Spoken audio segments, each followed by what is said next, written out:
Suscríbete a nuestro canal TVC Play y activa las notificaciones.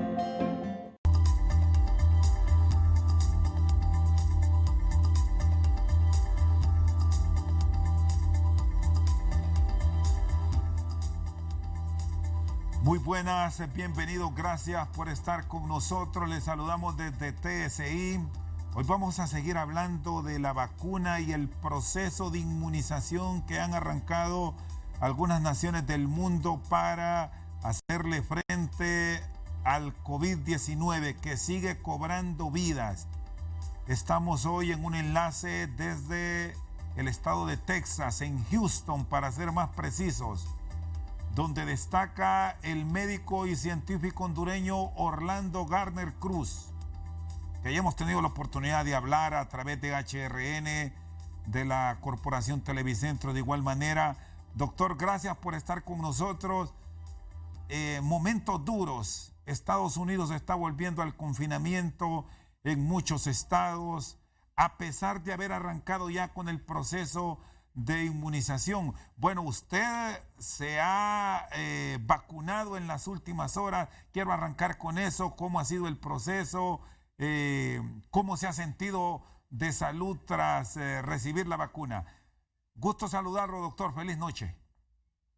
Igualmente, un placer estar aquí de regreso y compartiendo con usted. El proceso de la vacunación fue, creo que muy sencillo. La FDA aprobó la vacuna aproximadamente, creo que el jueves o viernes, si mal no me equivoco. No, perdón, la semana pasada, si mal no me equivoco. Y después lanzó una serie de recomendaciones de cómo se debe de vacunar. Y después le dio a los estados, a los diferentes estados aquí en esta nación, la facultad o la potestad de decidir cómo querían facilitar estos recursos. Entonces aquí el estado de Texas lo que decidió es empezar en una manera estratificada para dar este esquema de vacunación. Y digamos, la primera ola de vacunaciones que se va a dar van a ser a personas de salud, a personal de salud que esté en contacto directo con pacientes con coronavirus, en el cual yo me encontré dentro de ese tipo de personal de salud. Entonces, médicos, enfermeras, técnicos respiratorios, técnicos de laboratorio, personal de aseo, en estas salas fueron los primeros escogidos. Y afortunadamente yo fui uno de ellos. Sí, es decir, la vacuna es personal de salud como prioridad. ¿Cómo es la selección? Porque cuando se habla de arrancar este proceso y con vacunas ya probadas, la mayor parte de los trabajadores de la salud, en este caso, quieren gozar de esa inmunidad. En este caso, para el estado de Houston, ¿cómo se ha ido dando esa selección? ¿Qué hospitales se han seleccionado? ¿Qué centros de salud? ¿Cómo ha sido el proceso en el segundo estado más poblado de la Unión? Pues lo que han hecho es, le han dado a las ciudades más grandes prioridad. Entonces, Houston creo que es la cuarta ciudad más grande de Estados Unidos, después Dallas, San Antonio, etcétera. Dentro del estado de Texas, se les envió las vacunas a los centros médicos más grandes que están con mayor volumen de pacientes.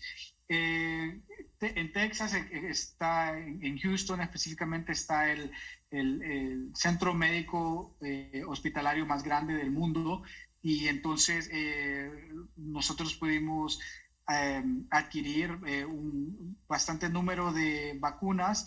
Inclusive estamos pretendiendo dar alrededor de 300 a 500 vacunas diarias al personal de salud, y estamos, la manera en que se está haciendo la distribución es, se le manda un correo a uno y se le pregunta si estamos dispuestos a recibir la vacuna, y después, una vez decimos sí, yo quiero la vacuna, entonces pasamos a, nos mandan una serie de horarios. Entonces en esos horarios nosotros agendamos cuándo queremos la vacuna. Entonces, por ejemplo, a mí me llegó el correo el viernes en la noche diciendo que iban a empezar la jornada de vacunación el martes y a qué hora quería tomar mi vacuna. Entonces seleccioné a las 5 y me dijeron, bueno, pase el piso 18. En el piso 18 me toman la temperatura, lleno más papeles diciendo de que estoy consciente de que hay un riesgo, estoy consciente de que si tengo una reacción alérgica a estas vacunas no la debería tomar, etcétera, o a otras vacunas en el pasado no debería tomar esta vacuna. Doy fe de que no tengo alergias, y de que sí quiero la vacuna, tomo mis datos, me hacen pasar al piso 17, hago una fila y después una enfermera me recibe, tomé mis documentos, me pasan un cuarto y ahí pasa una enfermera a ponerme la vacuna. Todo el proceso tomó alrededor de unos 5 minutos, 7 minutos al momento que llegué al hospital. Este elemento, doctor Garner Cruz, es clave porque no es obligatorio con lo que me explica. Al final es voluntad, en este caso, del personal médico del hospital donde usted trabaja, que si se aplica o no la vacuna. Sí, entonces aquí pues han tratado de, usted sabe que hay mucha gente que no está a favor de las vacunas, no quiere tomar vacunas. Y bueno, Estados Unidos, teniendo la cultura que tiene, tratan de priorizar estas libertades personales. Y entonces no se le está exigiendo al personal de salud, no se le está obligando al personal de salud a tomar la vacuna, pero sí se está diciendo al personal de salud, bueno, no vas a tomar la vacuna, tienes que seguir con las mismas medidas de bioseguridad, con utilización de mascarilla, distanciamiento social, lavarse las manos, etcétera. Que ahora bien, aún la gente que tomó la vacuna la tiene que seguir, entonces no hay como mucha diferencia. Sí, doctor, de los 300, me decía aproximadamente, que a diario se están seleccionando en el hospital de Baylor, donde usted trabaja, ahí en Houston, ya se han registrado rechazos. Hay quienes han estado trabajando en primera línea que han dicho no, prefiero seguir con todas las medidas que los especialistas recomiendan, pero no me voy a vacunar. Sí, tenemos inclusive varias de las enfermeras con las que trabajo en la unidad de cuidados intensivos, no han querido vacunarse, unas por razones personales, como ya he tenido alergia a la vacuna de la influenza, otras porque están embarazadas y otras simplemente porque no creen que la vacuna fue desarrollada con el tiempo suficiente para que fuera segura, y otras simplemente no creen en la utilización de vacunas como tal. Bueno, ya me explicaba, y usted como facultativo quiero que me amplíe, doctor Garner, de todo un protocolo que se sigue para el momento final de la vacunación. Hay personas que por su comportamiento, por su estado de salud, por algún padecimiento, son descartados. Aunque ellos deseen, no se les puede aplicar. Caso de los hipertensos, ¿qué tratamiento se da? Bueno, el hipertenso puede tomar la vacuna sin ningún tipo de problema. Es más, si tuviera un paciente o un colega hipertenso, diabético, yo les recomendaría que tomaran la vacuna si la tienen disponible. Inclusive tengo colegas que han estado embarazadas y han tomado la vacuna aún con su embarazo, y las asociaciones de ginecología y obstetricia de Estados Unidos han recomendado vacunarse si tienen la disponibilidad de vacunarse. Entonces yo al menos que no haya una contraindicación debido a que usted presentó algún tipo de alergia severa, digamos, alguno de los tipos de vacunas, o si usted ha tenido coronavirus durante aproximadamente en menos de 90 días, en la cual se va a tomar la vacuna, entonces no me la tomaría, pero yo trataría de priorizar que todo el mundo se trate de vacunar. Bueno, doctor, vamos por partes para ir evacuando las consultas que ahora mismo nos están llegando, ya que aprovechamos que estamos en vivo para responder. Algunas vacunas de varias que ya están aplicándose en el mundo, para una vez que se procede a la inoculación, deberá seguir ciertos parámetros. Ejemplo, no haber tomado o ingerido bebidas alcohólicas por algún tiempo. Lo hemos escuchado de algunas vacunas. De la que se aplica en Estados Unidos, ¿pasa por esta prueba? No han dado ningún tipo de recomendación en sentido de qué no se debe tomar o comer. Creo que no hay ningún tipo de restricción de este tipo. Lo único que sí están haciendo restricción es en pacientes que han tenido coronavirus recientemente. Entonces, para poner un ejemplo, el presidente de Estados Unidos tuvo coronavirus y no se le ha podido poner la vacuna porque no han pasado 90 días desde que él tuvo la prueba positiva. Entonces creo que ese es el único, la única contraindicación en este momento. Y como si bien es cierto, la gente menor de 16 años y niños, como no se hizo pruebas de esta vacuna en esta población, no se les está vacunando, no se está recomendando vacunación en este momento.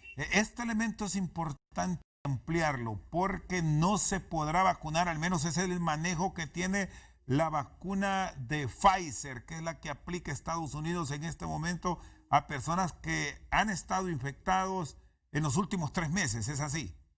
Correcto. Y Como, sí. sí, no, continuamos, doctor. Sí, correcto. Entonces, yo, por ejemplo, que tuve coronavirus en julio, yo sí puedo optar a tener la vacuna del coronavirus porque ya ha transcurrido la suficiente cantidad de tiempo. Pero, digamos, si me hubiera enfermado de coronavirus en noviembre, no sería candidato a recibir la vacuna de coronavirus en este momento. ¿Por qué? ¿Cuál es el punto que explican los científicos de que la vacuna a alguien que se ha infectado en los últimos 90 días, para precisar, no se puede vacunar? ¿Qué pasa?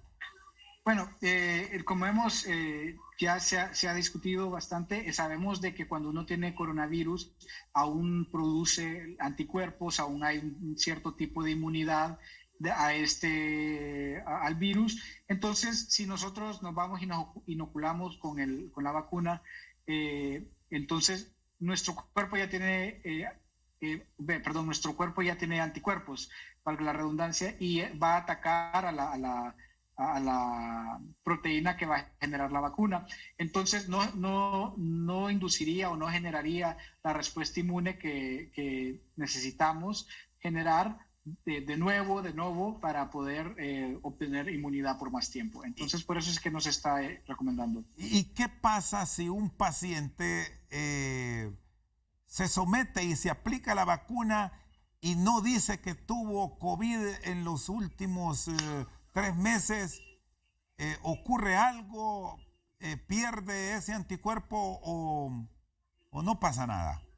Creo que lo que no pasaría como algo que pondría en peligro la salud de esta persona, pero lo que pasaría es de que sería un desperdicio de una dosis de vacuna porque el paciente ya tendría una respuesta inmune montada, entonces se expondría al virus o a la proteína de este virus y entonces la respuesta inmune innata que aún tiene sería la que se encargaría de destruir esta proteína.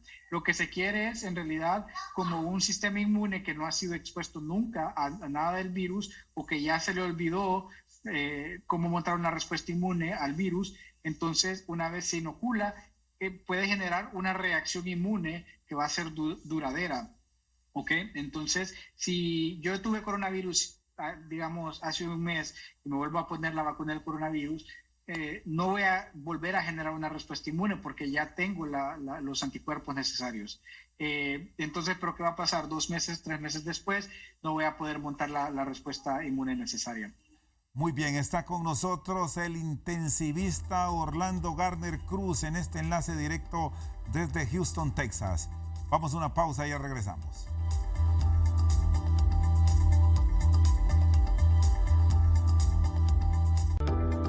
Estás viendo Al Banquillo, gracias. Seguimos al banquillo con el doctor Orlando Garner Cruz. ¿Cómo ha estado la reacción? ¿Solamente se vacunó usted en su familia o también se extendió a sus cercanos? Ahí, por cierto, doctor, estábamos escuchando a su hijo. Aprovechando que estamos en vivo, lo escuchamos. Inquieto el pequeño. Sí, aquí está, que quiere jugar conmigo. Ninguna reacción importante, me dio un poquito de migraña después de recibir la vacuna. similar a la migraña que tuve cuando tuve coronavirus, pero difícil decir si fue por la vacuna o fue porque simplemente tuve un día muy estresante en mi día a día.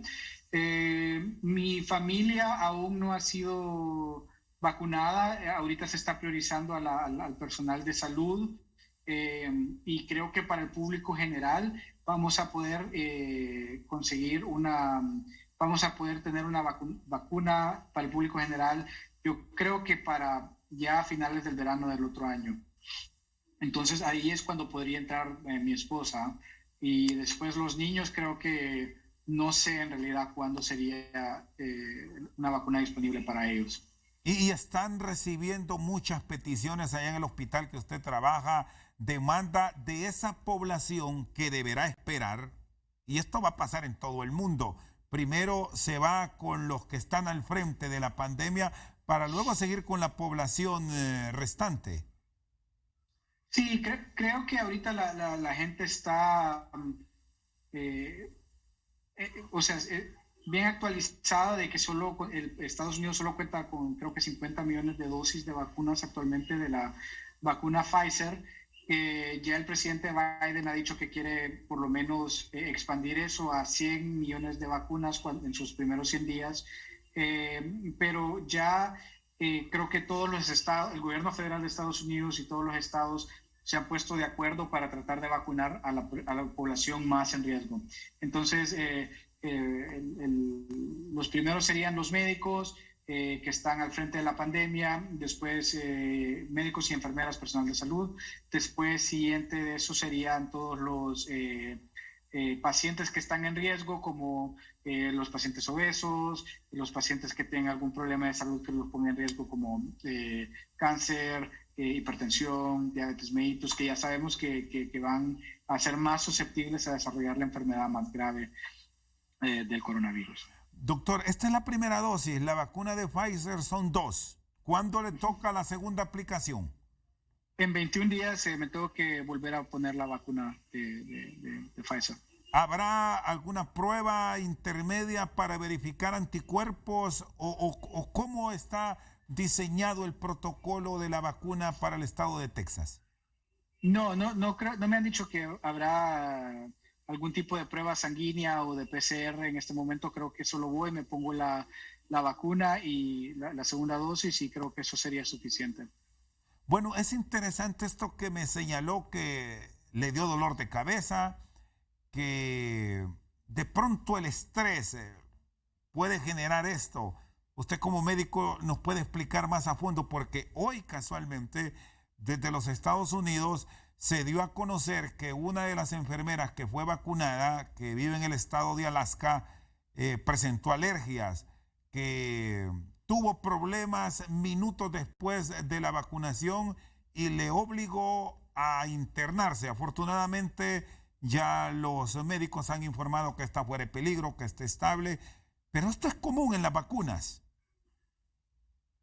Bueno, siempre van a haber personas que sean más susceptibles a los ingredientes con los que se hace la vacuna o inclusive al mismo inóculo en sí, y esto va a causar puede causar una reacción de anafilaxis, que creo que fue lo que le causó esta enfermera en Alaska, y es una situación que pone en peligro la vida y es difícil de predecir quién va a tener una reacción alérgica y quién no.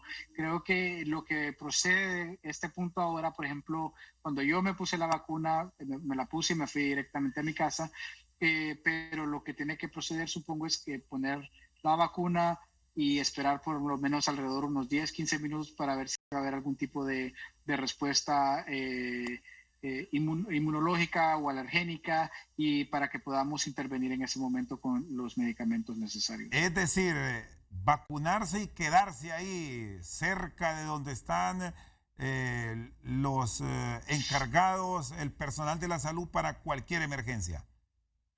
Sí, y eso es lo que usualmente estilamos a veces con las vacunas de la influenza, especialmente pacientes que pensamos que pueden ser susceptibles, los vacunamos, esperamos unos 10, 5 minutos a ver si se desencadena algún tipo de respuesta inmune, y si todo está bien, pues los despachamos a su casa. Pero creo que esto sí va a por lo menos a cambiar el protocolo de cómo se están dando las vacunas en este momento. Y después de este proceso, doctor, ya en casa durmió bien, descansó, tranquilo, no hay restricción de alimentación. Es una vida normal, inmediatamente superados estos primeros minutos que nos pueden generar mucha incertidumbre. Sí, bueno, mi esposa me preguntó, por ejemplo, qué efectos secundarios tenía y le dije que lo que tenía era hambre y que quería ir a comer. Entonces comí como normalmente he comido, estuve con mi familia, descansé. Lo único que sentí fue como este leve dolor de migraña, pero como le digo, o sea, tuve un día muy ocupado ayer, pero sin síntomas, no tengo... como fiebres no he tenido dificultad para respirar, no he tenido pérdida del olfato como cuando tuve coronavirus. Me siento bien de salud y me siento excelente. Mañana tengo que ir a regresar a trabajar.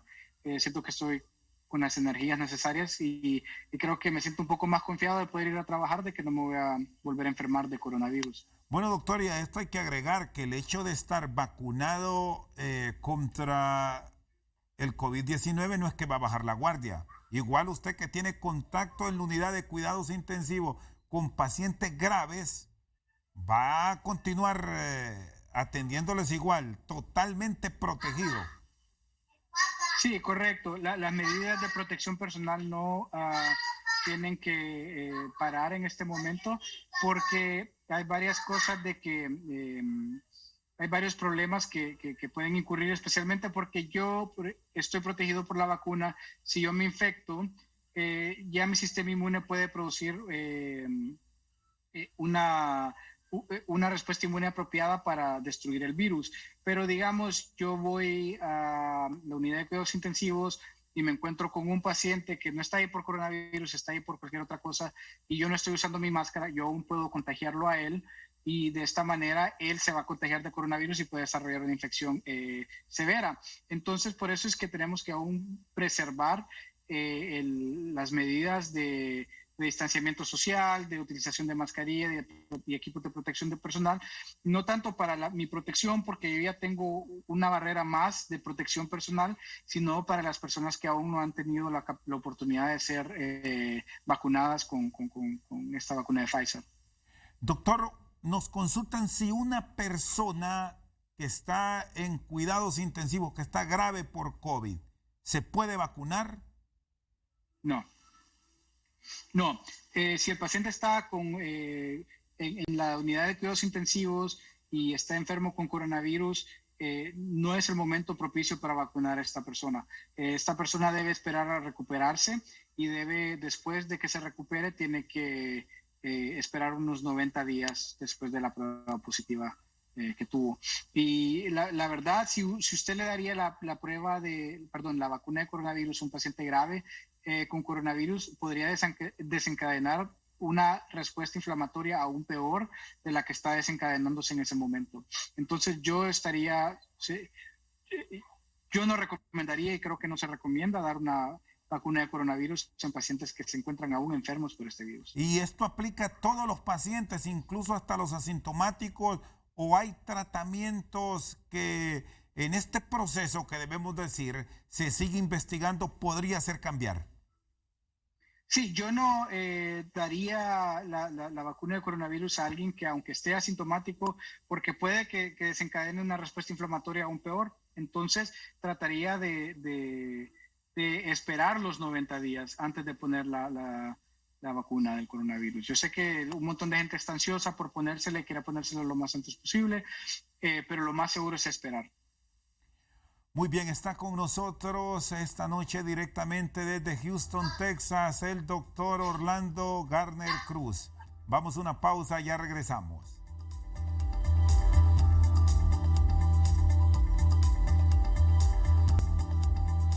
Seguimos al banquillo, está con nosotros el doctor Orlando Garner Cruz. ¿Cómo está Houston? ¿Qué resultados tiene ahora mismo en Texas en cuanto a la positividad que se está registrando y que tiene a California, Texas, Nueva York y Florida. Son los estados más poblados de la Unión bajo alerta roja nuevamente, doctor Garner. Sí, bueno, muy lamentable la situación que estamos viviendo en Texas. Creo que estamos con un flujo de pacientes increíble, de pacientes de coronavirus, pacientes que están en su mismo, los pacientes no coronavirus siguen llegando. Estamos muy preocupados, hemos tenido que expandir nuestra capacidad de unidad de cuidados intensivos en varios de los hospitales. Nos hemos enfrentado a escaseces, que es algo que creo que nunca se hubiera pensado en este país, en escaseces no tanto de insumos, de ventiladores o medicamentos, sino que de enfermeras. A veces no tenemos camas disponibles, pero no tenemos enfermeras para los pacientes, y eso nos ha impedido poder, por ejemplo, aquí el hospital donde yo trabajo es un centro de referencia para el estado de Texas, y no hemos podido a veces recibir pacientes porque no tenemos enfermeras que nos puedan ayudar a atender a estos pacientes con la calidad a la que estamos acostumbrados. Mis amigos que aún que viven y trabajan en el oeste de Texas están colapsados también, han tenido que abrir nuevas salas del hospital que no estaban ocupadas para poder darle, para poder atender pacientes. El gobierno de Estados Unidos ha tenido que mandar enfermeras y técnicos respiratorios de FEMA para poder hacerle frente a la pandemia en esas áreas, y han tenido que abrir unidades de cuidados intensivos como tiendas de campaña, por así decirlo, para poder atender al flujo de pacientes. Nunca me imaginé yo tener amigos y amigas y personas que conozco ingresados en unidad de cuidados intensivos o que sean pacientes míos. Creo que es una de las cosas más difíciles que he tenido que afrontar. Ver familias enteras, familias, papá, mamá, hermanos, primos en una misma unidad de cuidados intensivos, ventilados, y tener que hablar con familiares lejanos para que me ayuden a tratar de resolver o entender qué hacemos cuando el paciente no está mejorando, si seguimos o dejamos de que el paciente pues fallezca. Sí, doctor, ¿y esta escasez o esta falta de enfermeras es producto a que se han retirado por temor a contagio o porque se contagiaron? Pues ya sabíamos de que había una escasez de enfermeras desde antes de la pandemia. Hay una escasez de enfermeras y de médicos aquí en Estados Unidos. La población es tan grande de que el suministro de personal de salud no es lo suficiente, o no se produce lo suficientemente rápido para poder suministrar la ayuda a estos pacientes.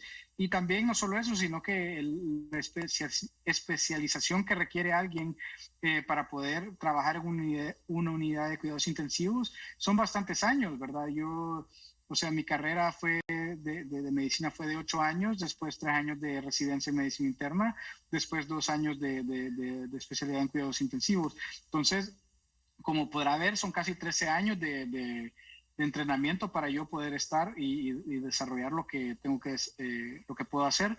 Igual lo mismo para las enfermeras, pues tienen que pasar mucho tiempo, como unos 6, 7 años, estudiando para poder ser enfermeras de cuidados intensivos, más la práctica clínica. Entonces, no es un personal humano fácil de producir, y como usted bien ha dicho, hay varias enfermeras que se han enfermado. Conozco varias que se han enfermado, que han entrado al hospital, y varias enfermeras que ya tenían 60 años, 65 años, y dijeron, bueno, aquí me voy a retirar y no, ya pasó mi tiempo. Pero asimismo también han habido enfermeras que han salido del retiro, han venido a ayudar, y algunas lamentablemente se han infectado y han fallecido debido a este virus. Entonces, es muy difícil la pérdida humana que hemos tenido especialmente dentro de nuestro gremio, inclusive médicos en Honduras. He seguido las noticias, varios médicos en Honduras han fallecido, varias enfermeras en Honduras han fallecido tratando de darle atención a estos pacientes y son vidas que nunca vamos a recuperar. Sí, doctor Garner, y bueno, es una enfermedad sobre la cual a hoy que tenemos más de un año de estar conociendo de ella, se sigue aprendiendo. ¿Cómo se está trasladando la atención a estos pacientes que usted revisa y tiene bajo su responsabilidad en cuidados intensivos? ¿Qué tipo de medicamentos están usando? Bueno, aquí lo que estamos utilizando, la piedra angular de nuestro tratamiento es la dexametasona, que es un esteroide. Se probó en un estudio en Inglaterra de que reducía la mortalidad en pacientes que estaban necesitando oxígeno y que necesitaban ventilación mecánica. No hacían pacientes que no tenían este requerimiento de oxígeno. Entonces, eso ha sido, creo que, la piedra angular de nuestro tratamiento. Hemos utilizado también el Remdesivir, que fue un medicamento que inició la casa farmacéutica Gilead, pero últimamente los estudios solo probaron de que podía disminuir los días que uno pasaba sintomático. Después estuvo el estudio Solidarity de la OMS, que al final no encontró que fuera un antivírico muy efectivo para el virus. Aún lo seguimos utilizando. En mi opinión personal, creo que no es muy eficaz. Luego estamos el tocilizumab, lo estamos utilizando solo en nuestros ensayos clínicos, así como los anticuerpos monoclonales que estamos también estudiando. No lo damos de rutina en los pacientes.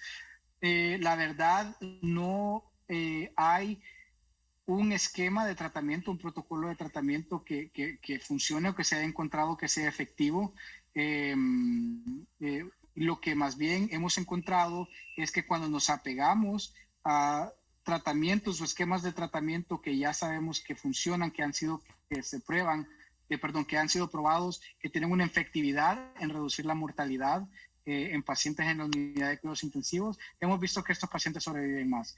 ¿Qué quiere decir esto? Entonces, tratar de utilizar estrategias de protección pulmonar en el ventilador, tratar de mantener un volumen hídrico en negativo, o sea, básicamente hacer que el paciente orine lo más posible y tratar de minimizar la cantidad de oxígeno tóxico que damos en el ventilador y tratar de mantener una estrategia de pulmón abierto con la presión que generamos con el ventilador. Y lo otro es pronar al paciente, que es cuando ponemos al paciente sobre su estómago cuando damos la ventilación mecánica. Eso ya sabemos y sabíamos desde mucho tiempo atrás que esto reducía la mortalidad. Lo demás que es estas... Perdón, ¿sí? No, sí, solo me interesaba, doctor, una consulta y después concluye que tiene que ver con todo esto que nos explicaba de los pacientes que han llegado a la unidad de cuidados intensivos, allí en el hospital que usted trabaja. ¿Cuántos han logrado recuperarse? Porque sabemos que cuando llegan a UCI ya son casos delicados, incluso graves. Pero hay también buenas noticias de recuperación. Sí, bueno, qué bueno que me hace esa pregunta porque no tengo un número para decirle cuántos pacientes recuperamos, pero sí hemos tenido buenos números en lo que significa pacientes que han sobrevivido al coronavirus. Es más, hemos abierto una clínica del sobreviviente del coronavirus, los pacientes que estuvieron hospitalizados y estuvieron admitidos a la unidad de cuidados intensivos. Hemos visto muchos de nuestros pacientes que han sobrevivido y para mí es, por ejemplo, yo como intensivista no le hago mucho seguimiento a los pacientes una vez que se van de la unidad de cuidados intensivos porque mi trabajo es plenamente hospitalario, pero con esta nueva clínica que hemos abierto aquí en Houston, que yo estoy viendo estos pacientes todos los martes, estoy viendo a todos los pacientes que han sobrevivido, pacientes, digamos, tuve un paciente que se cayó de un árbol y se quebró se fracturó todas las costillas, tuvo coronavirus, estuvo ventilado y creo que casi 2 meses. Lo estuvimos pronando, lo estuvimos tratando de sacar del ventilador. Al final hicimos una traqueostomía, le pusimos la traqueostomía acá y lo despachamos a un hospital de cuidados largos. Y el día de ayer lo vi en consulta. El paciente está trabajando otra vez, el paciente ya puede comer, puede respirar por su boca. Tiene un poco de debilidad muscular, pero estamos ayudándole con terapia física.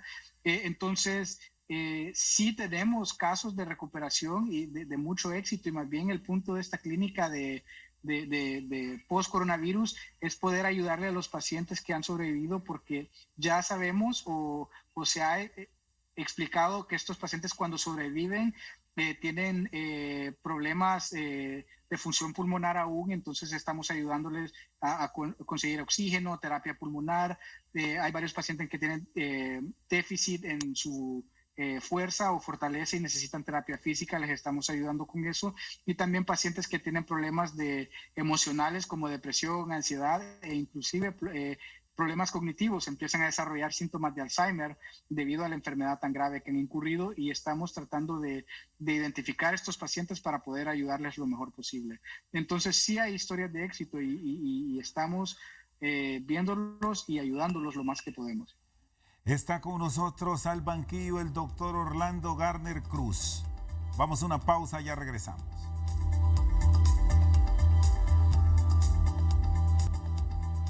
Seguimos al banquillo con el doctor Orlando Garner Cruz.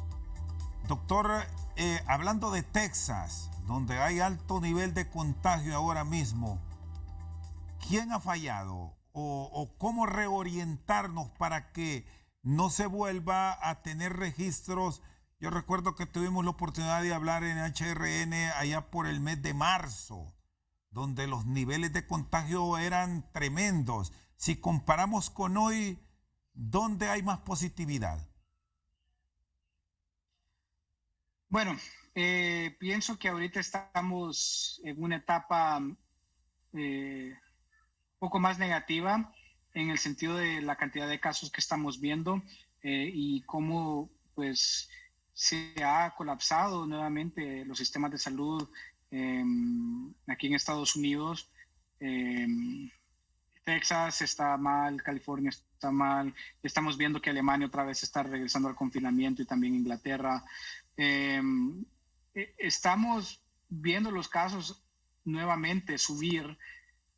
¿Quién tiene la culpa? Es difícil decirlo, porque son dos tipos de situaciones. Uno, la decisión personal que uno toma de cómo va a llevar su vida, si va a mantener el distanciamiento social, utilizar la mascarilla. También y si uno no va a hacer estas recomendaciones, pues corre más en riesgo de enfermarse y enfermar a los demás. Lo otro también siento yo que está en las autoridades a nivel mundial por no planificar mejor para una pandemia de este tipo. Ya sabíamos, ya teníamos avisos con la pandemia del H1N1, con la pandemia del SARS-CoV-1, con la endemia del MERS. Ya hemos tenido indicios de que esto es algo que puede suceder y colapsar al mundo, y entonces estamos sufriendo las consecuencias de la pobre preparación. Y lo otro es la desinformación que se ocurre a través de las redes sociales y también por varios líderes de varios países que están pues recomendando cosas o tratando de generar zozobra en la gente, tratando de generar desconfianza en los médicos, en los científicos y en esas recomendaciones que hemos dado de distanciamiento social y utilización de mascarilla. Y también gente que quiere reabrir la economía de una manera precipitada cuando no hay nada controlado en el país. Yo entiendo que queremos generar dinero, ingreso, queremos tratar de darle de comer a nuestra familia, pero tenemos que ver que que esto tiene consecuencias, y la consecuencia es de que vamos a estar abriendo y vamos a volver a cerrar, y vamos a volver a abrir y vamos a volver a cerrar, y lo que único que vamos a generar es más pobreza, más pérdida de vida humana. Sí. Y lo otro también... Sí, y aquí hay un elemento, doctor, que es preciso reiterárselo a la ciudadanía, y es que debe también guardar estas medidas de bioseguridad. No sé, Texas, cómo está, y hay cerca ya de un 30% de población latina, eminentemente latina, frente a la población anglosajona, que sigue siendo la mayoría, alcanza casi el 70%. ¿Quién desobedece más? Porque la teoría que hemos por lo menos conocido nosotros es que a mucho anglosajón no le gusta usar mascarilla. Claro, pues sí, hay bastante paciente anglosajón que sí se ha puesto bien vehementemente en contra de la mascarilla, pero lo que sí bien es cierto es de que la población más afectada, por lo menos aquí en Texas, han sido los hispanos y los latinoamericanos, y la verdad a mí me ha sorprendido la cantidad de pacientes hispanos que he visto en este último año ingresados en la unidad de cuidados intensivos. Gente que capaz no hubiera tenido, no tenía ningún problema de salud, excepto como hipertensión controlada, diabetes mellitus controlada, y que si usted me preguntaría a mí si yo los considero saludables, pues sí, o sea, tienen un problema que está controlado. Y yo entro a la unidad de cuidados intensivos, teníamos 20 camas, y 18 de esas 20 camas eran pacientes hispanos. Después capaz 1 o 2 afroamericanos, y ya, caucásicos muy pocos. Entonces, ¿qué es lo que yo entiendo esto? ¿Desobedece más el latino? No creo que sea esa la situación. Creo que los latinos están más expuestos acá por el tipo de labor que producimos, o sea, o que generamos. Usualmente somos la gente que trabaja en supermercados, la gente que conduce autobuses, la gente que ayuda a la limpieza de casas y hogares. Entonces tienen que exponerse a tener contacto con más personas, y esto los conlleva a enfermarse más. Y lo que he visto es de que es usualmente la gente de tercera edad que se enferma más de gravedad, y que usualmente es el hijo o la hija que lleva la enfermedad a la casa, porque la hija es la que genera o sea, la que lleva el pan de todos los días a la casa, pues la que tiene que trabajar, y entonces enferma lamentablemente a su familia, y ella se siente bien. Pues, y esto ha sido mucho de lo que hemos visto. Y gente que vive del día a día y no ha podido dejar de trabajar, lamentablemente, y pues se enferma y se enferma de gravedad y fallece. Entonces, no creo que sea la gente que quiere desobedecer, creo que es la gente que no tiene otra opción, gente que no ha recibido apoyo que necesita de las autoridades. Y creo que esta historia también es muy similar a la que se vive en otros países, pues que hay gente que tiene que vivir del día a día. Sí, doctor Garner Cruz, y con todas estas experiencias de Estados Unidos, donde ahora mismo la pandemia está fuerte, para Honduras, donde usted tiene parte de su vida, sus padres, amigos, que aquí se formó, ¿qué recomienda para que no nos vaya a golpear más el daño que nos ha causado la pandemia, sobre todo ahora que venimos a la temporada de fin de año, donde hay mucho acercamiento familiar, donde se comparte, y que hoy ha permitido a las autoridades de SINAGER hacer recomendaciones, evitar esas reuniones masivas? Si se va a reunir en familia, pues hay que protegerse y hacerlo en lugares abiertos. Sus consideraciones, doctor. Sí, bueno, lo que he visto en Honduras, lo que más me ha preocupado de lo que está sucediendo en Honduras es de que están promoviendo este medicamento, la ivermectina, como que si fuera la panacea o la cura o la prevención a este virus. Siento que es engañar a la población, siento que esto me da una sensación de falsa seguridad a la población. Es cierto, se están haciendo estudios sobre la ivermectina, pero no, yo no recomendaría a ninguno de mis pacientes a romper el cerco de distanciamiento social y el uso de mascarilla solo porque estoy tomando ivermectina. Creo que es un poco irresponsable decirle eso a la población general. Yo no tomo ivermectina, no le recomiendo ni a mi familia que tome ivermectina, y cuando yo me enfermé de coronavirus, yo no tomé ningún tipo de medicamento para disminuir los síntomas o evitar de que yo fuera al hospital. Yo me curé solo con el coronavirus, solo tomé un poco de acetaminofén para la fiebre y eso fue lo que hice, mis síntomas duraron 10 días. Entonces no siento que es ético decirle a la población que hay un tratamiento o una cura para el coronavirus porque no lo hay, no es cierto. Tenemos que mantener la distancia social, tenemos que mantener la mascarilla y tenemos que evitar estos contactos en espacios cerrados si vamos a tenerlos. Lo otro es que si la gente quiere reunirse